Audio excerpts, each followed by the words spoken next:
자, 오늘 30번째이자 올해 마지막입니다. 예, 히스기야. 만약에 여러분 질문 하나 하겠습니다. 만약에 여러분에게 내가 하나님 앞에 갈 날을 알게 됐다면 그게 좋을까요? 나쁠까요? 너는 언제까지 살다가 그날 몇 시 몇 분에 내한테 오너라 이게 딱 알려지면 이게 나한테 좋을까요? 나쁠까요? 좋을 수도 있고 나쁘지 않아요. 그렇죠. 일찍 죽는다 하면 만약에 나한테 한 10년 정도 시간이 주어지면 그게 저는 개인적으로 좋을 것 같아요. 오히려 더 규모 있게 살 수 있는 것 같고, 그런 생각해봐. 저 그 생각했습니다. 제가 태어나 보니까 온 집안이 다 예수 믿고 조직에 가입돼 있잖아요. 그래서 내가 저는 주일날 시내 사람 없는 줄 알았습니다. 옛날 어릴 때부터 늘 교회 있으니까. 근데 나중에 돼가지고 좀 방황할 때, 예수를 믿게 돼가지고 부인을 못 하겠는데 교회 다니 때문에 못 하기는 많잖아요. 그래서 내가 그 생각했어요. 어차피 하나님 뜻 안에 예정돼 있다 하는데 실컷 놀다가 실컷 죄 짓고 마음대로 살다가 한 죽기 한 3, 4일 전에 깔끔하게 회개하고 주여 그러면 어떨까라고 생각도 해보았거든요. 오늘 그런 비슷한 사람 얘기가 나옵니다. 히스기야라는 사람입니다. 히스기야. 그러니까 제가 제목을 엇갈리는 평가로 잡아놓은 이유가 히스기야는 보통 우리가 알기로는 표면적으로 알기로는 그나마 유다 왕 중에서 믿음 있는 왕 중에 한 명으로 알고 있거든요. 대표적인 케이스가 바로 기도에서 자기 생명을 15년도 연장했던 사람을 알고 있는데 과연 그게 좋기만 할까? 엄센 말대로 그게 좋기만 할까? 그 얘기가 올라옵니다.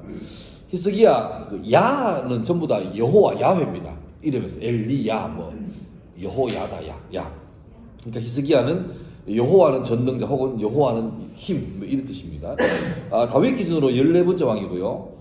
아버지가 아하스였고 엄마가 아비야 혹은 아비였는데 이사 출생인데 아버지가 참 나쁜 왕입니다. 성전 기물을 우상에게 희생 제물로 바치기도 했고 명색이 다윗 자손인데 전체적인 평가가 여호와 보시기에 정직히 행하지 아니하였다가 성경의 평가입니다. 성경의 열왕기에 보면 왕들 평가할 때 딱 한마디 나옵니다. 다윗의 길을 따랐다 혹은 다윗의 길을 따르지 않았다. 그 말은 하나님 앞에 순종했다 순종하지 않았다 그 표현이거든요. 근데 아버지 아하스는 하나님 앞에 순종하지 않은 사람으로 평가가 됩니다.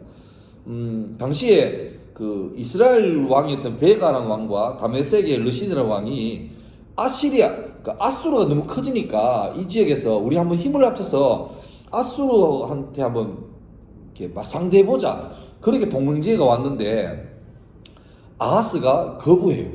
우리는 아수르하고 싸울 마음이 없다. 그러니까 이제 이 이스라엘과 다메섹이 블레셋과 에돔까지 네 나라 합쳐가지고 이 유다를 치기 시작합니다. 그때 급하게 아하스가 아시리아에게 원정을 요구하죠. 우리가 당신하고 거리 안 두려고 하다가 공격당했는데 도와달라고. 근데 이사야가 말립니다. 아수르에 도움 청하지 마라 하는데 아하스가 내가 왕이고 네가 선지자인데 무슨 말이 많냐고 해서 아수르에게 원조를 청하죠. 그러니까 아수르는 안 그래도 이 지역을 좀 침범할 계획을 세우고 있었는데 뭐 그냥 넝쿨째 들어왔죠. 그래서 들어가서 이 유다를 도와줍니다. 도와줘서 블레셋과 에돔을 격퇴하는데 그때부터 스스로 이 남유다는 아수르의 신하국이 되는 거죠. 그래서 조공도 바치고 심지어 이 아하스 왕이 얼마나 충성했냐니까 그 아수르 넘어갔다가 그들의 우상의 신전을 보고 감탄해가지고 자기 나라의 그 제사장 우리아를 데리고 와가지고 견학을 시킵니다.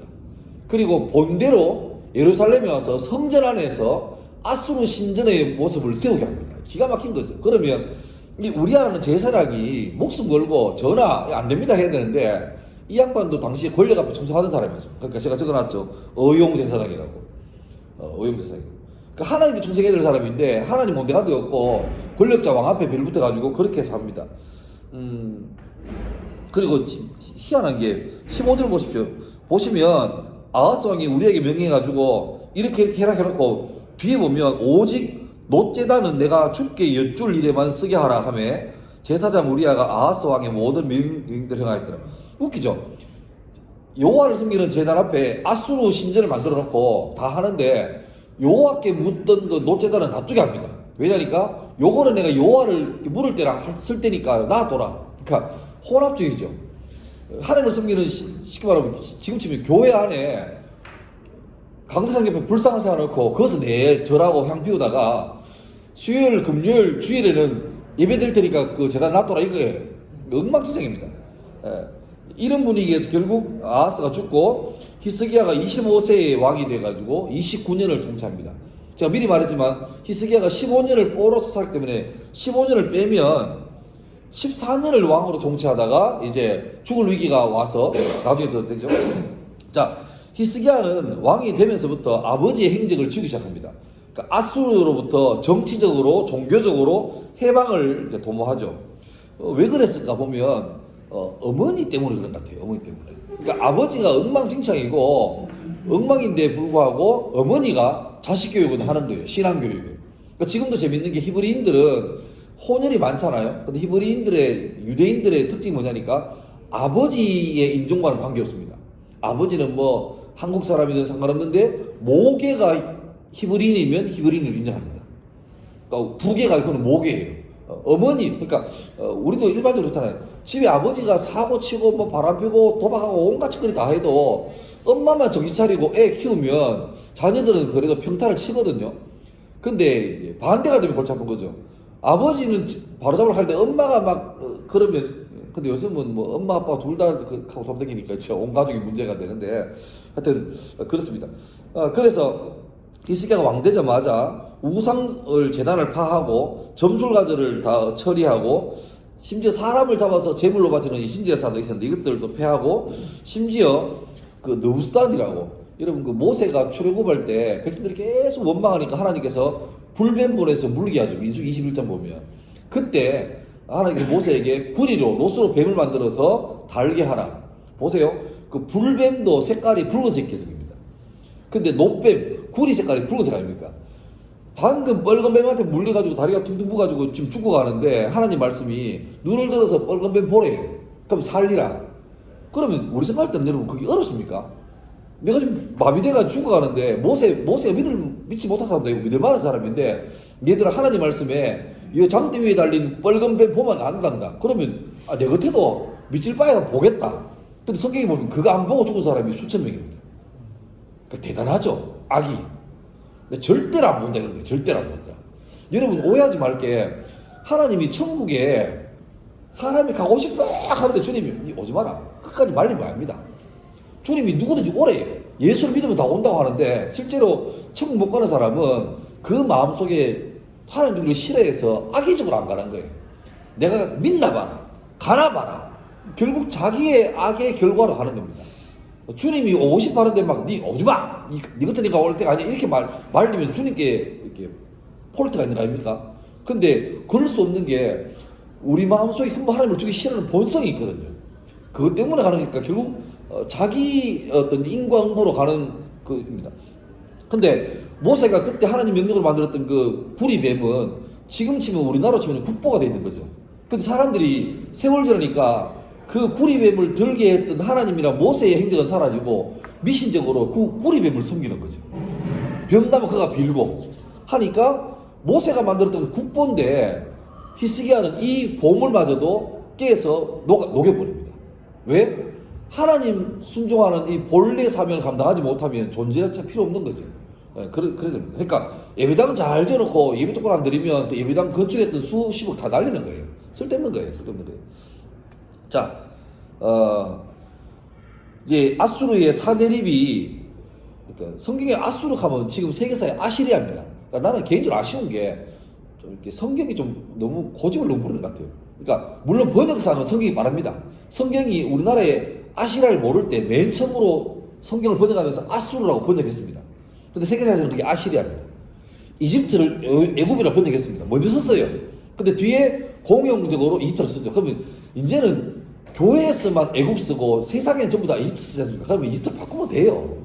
근데 뭔 건조인지 그걸 지키고 있는 거예요. 그러니까 아수르도 아시리아 쓰면 돼요. 그럼 훨씬 더 성경이 역사적으로 있는 건데 또 성경에 그 파사라고 합니다. 파사라는 나라. 페르시아입니다. 메데파사. 그 다음에 스페인도 서바나. 그 스페인 쓰면 되는데 굳이 교회에서만 서바나 쓰니까 심지어 그 제우스도 나옵니다. 제우스. 스스로 나옵니다. 영어 성경에 제우스가 있습니다. 그러니까 헤르메스와 제우스가 나오는데 스스와 흠에 이렇게 나옵니다. 그러니까 저조차도 이게 뭔지 몰랐어요. 스스가 있었구나, 흠이 있었구나. 보니까 주석 보니까 제우스와 헤르메스래요. 그러니까 우리는 좀 이게 교회에서 이런, 그러니까 복음을 위해서 다른 걸 넣어서 가려봐야 되는데 아직까지도 개화기 때 구한말에 번역했던 거를 아직까지 버티고, 그나마 용기만 해서 옛날에 가라사대 이런 거 했습니까? 그죠? 가라사대인데 이제 좀 해서 이르시대로 바꿨는데 좀 더 해야 되는데, 또 어른들은 그나마 성경이 경전인데 너무 예수님께서 이렇게 말씀하셨어요 라고 하면 너무 좀 이렇게 좀 무게가 없지 않느냐 하는데 좀 고민스럽습니다. 지금 청소년들, 청년들은 시온성경 많이 봅니다. 그죠? 근데 어떤 분들은 또, 왜냐하면 번역에 좀 오류가 있습니다. 예를 들면 이사야 성경에 동정녀 탄생, 예수께서 보라 처녀가 잉태하여 아들을 낳을 것이라 이건데, 이 처녀란 말은 젊은 여자가 아니고 성적으로 순결한 여자거든요. 그 뜻이 강하거든요. 근데 이걸 번역하면서 어린 여자에게 낳을 것이라 이렇게 버리면 이게 이제 이거는 해석의 문제가 아니고 신학의 문제가 생기는 거죠. 그러니까 마리아가 단지 나이가 어렸다는 것으로 뭐 요즘 말하면 고딩 엄마가 좀 되는 거예요. 이러면 이제 예수님이 이상해지는 거죠. 이상해지는 거죠. 그러니까 그런 것 때문에 조심스러워 하는데 좀 밸런스를 맞추면 좋겠는데, 하여튼 그렇습니다. 하여튼 아시리아 사네립이라는 사람이 아시리아 왕이 되자 이 히스기야가 애굽과 동맹합니다. 이때 또 아수르하고 반기를 들죠. 그런데 그때 그러면서 이제 아수르 공격에 대비하기 위해서 예루살렘 성을 넓게 확장을 하고 성벽을 크게 지고, 또 역사적으로 중요한 게 이 예루살렘 성 밖에 기온이라는 연못이 있는데 예루살렘 성 안에는 연못이 없어요. 그래서 기온샘에서 실로암까지 수로를 파가지고 터널을 뚫어가지고 물길을 만듭니다. 그러니까 성 안에 실로암이라는 인공 연못을 만들어가지고 기온샘에 있는 물을 성 안으로 끌어들이는데, 거기 제가 옆에 그림 있죠. 그림 밑에 해놨는데 기온샘에서 실로암까지 길이가 547m 되는데 이걸 지하 안반을 뚫어요. 터널을 뚫어요. 그리고 놀라운 사실은 기온샘과 실로암의 수위 차이가 고작 30cm 납니다. 그러니까 요 정도밖에 안 나요, 높이가. 근데 물이 위에서 아래로 내려야 되니까 요 3cm를 500m 동안 천천히 기울이고 바위를 팝니다. 요즘은 GPS 하니까 터널을 이렇게 만나잖아요, 양쪽에서. 근데 지금도 예루살렘 가면 이 히스기야 터널인데 여기가 굉장히 유역지인데 바위 속으로 사람 하나 겨우 지나갈 만한 크기입니다. 그거를 무려 2700년 전에 이쪽에서 이쪽 파들어간 거예요. 파들어가서 나중에 오차가 생깁니다, 물론. 근데 그 오차가 지금 그렇지만 한 3m쯤 됩니다. 바위산을 뚫는데, 여기서 뚫는데 한 3m 들어가 이렇게 쭉 오다가 여기서 시카고 흑에서 만납니다. 지금도 여기는 예루살렘은 반드시 필수적으로 이렇게 가야 되는, 그러니까 대단하죠. 지금도 물이 흐릅니다. 그래서 성이 봉쇄돼도 안에서 먹고 살만하게 만들었습니다. 근데 이게 사네립이 침공하죠. 침공하는데 먼저 애굽을 격퇴한 다음에 예루살렘 포위하는데 물만 먹고 못 살잖아요. 결국 나중에는 히스기야가 두 손 들고 나오는데, 이때 항복하면서 엄청나게 큰 금액을 조공으로 바치고, 심지어는 히스기야의 딸들이 이 사네립의 아수르의 첩으로 팔려가는 그런 굴욕까지 맛보게 됩니다. 그리고 얼마 있다가 2차에 또 공격해 오는데, 이때는 사네립의 신하였던 랍사게라는 장군이 와서 노골적으로 도발해요. 우리가 섬기는 우리 사네립의 신하고 누가 이기냐, 빨리 항복해라. 지금 나도 조롱까지 합니다. 야, 내가 너한테 말을 한 2,000마리 보내줄 테니까 2,000마리의 탈 군인들이 있나 없나 한번 봐라. 정신을 차리고 항복해라. 그러면 산다. 빨리 성문 열어라. 이렇게 이렇게 해요. 그때 자, 넘어갑니다. 히스기야가 이사야에게 아이를 낳을 때가 되었으나 해산할 힘이 없다. 그러니까 우리는 답이 없어요. 답이 없는데 기도하니까 하나님께서 걱정하지 마라. 내가 도와줄게. 이렇게 하는데, 놀랍게도 그날 밤에 어떤 일이 있냐니까, 이 예루살렘 성을 둘러쌌던 이 아수르의 군사 18만 5천 명이 몰살을 합니다. 성경에는 여호와의 사자가 쳤다고 하죠. 근데 놀랍게도 이 아시리아 유적 발견하다가 사네립의 그 업적을 기록했던 돌판이 기록됐는데 성경과 동일하게 나옵니다. 거기는 이유가 나와요. 전염병. 급속 전염병이 돌아가지고 이 예루살렘 성을 포위했던 군인들이 다 죽어버린 거죠. 그 숫자 똑같이 나옵니다.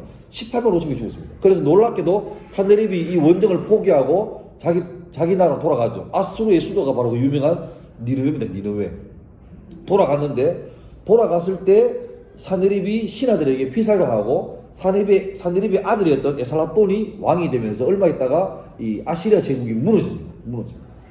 자, 여기까지 끝났고, 이제 그 위기를 넘겼을 때 드디어 이제 평화가 시작됐는데, 그때 하나님으로부터 청천벽기 같은 소리를 듣죠.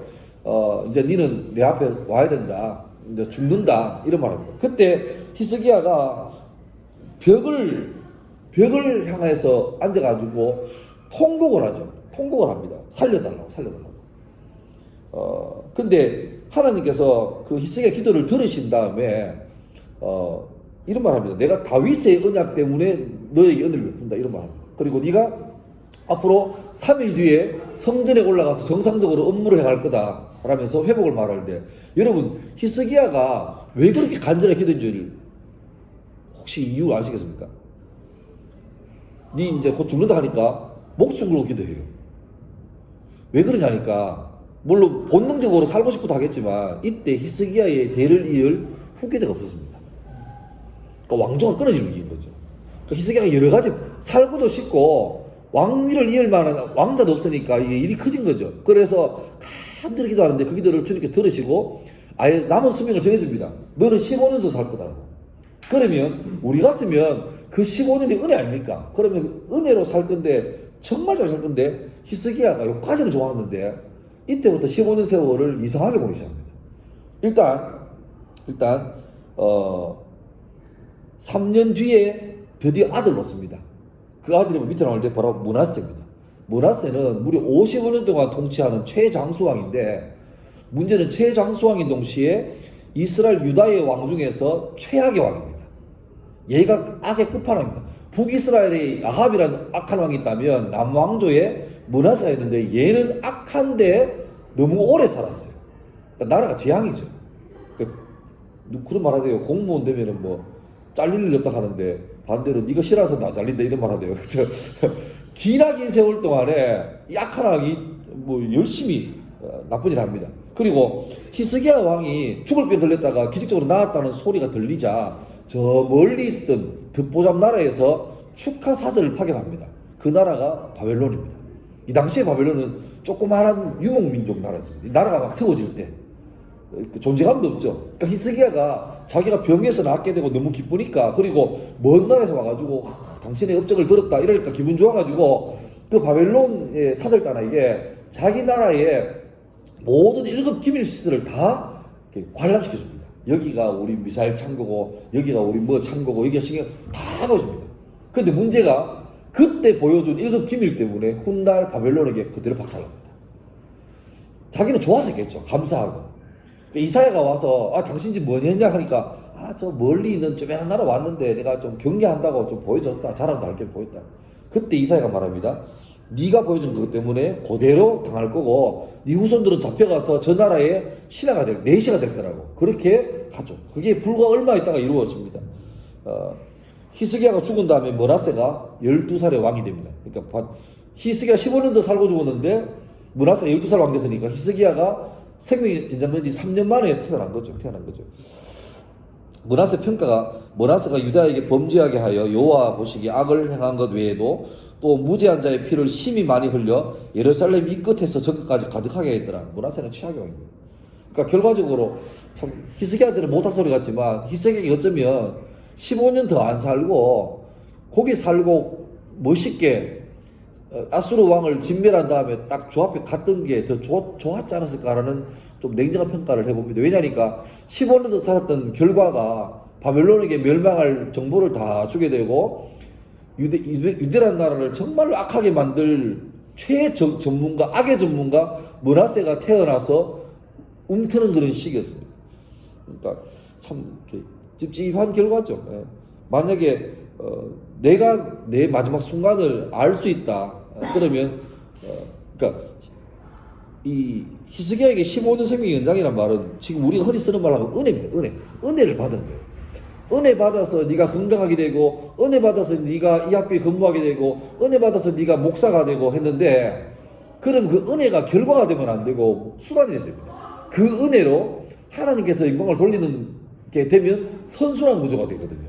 그런데 수많은 사람들이, 안타까운 결과를 받은 사람들이 은혜를 받았는데 그 은혜가 결국 목적이 되어버리고 끝이 되어버리고 그 은혜가 다른 것을 하기 위한 또 다른 차원의 어떤 수단이 되면서 은혜가 은혜되지 못하고 결국 그 은혜 때문에 도리어 나쁜 결과가 되는, 하나님께 차가 없다고 간절히 기도해서 주님께서 은혜 주셔서 차를 사게 했는데 차 생기니까 가족끼리 피크닉 가야 되고 주일 동안 숨기고 이하다 결국 나중에서 뭐 물론 극단적인 얘기입니다만은 그 사고 가다가 교통사고 나서 갔다, 이거는 그 차를 얻게 된 게 은혜가 안 되는 거죠.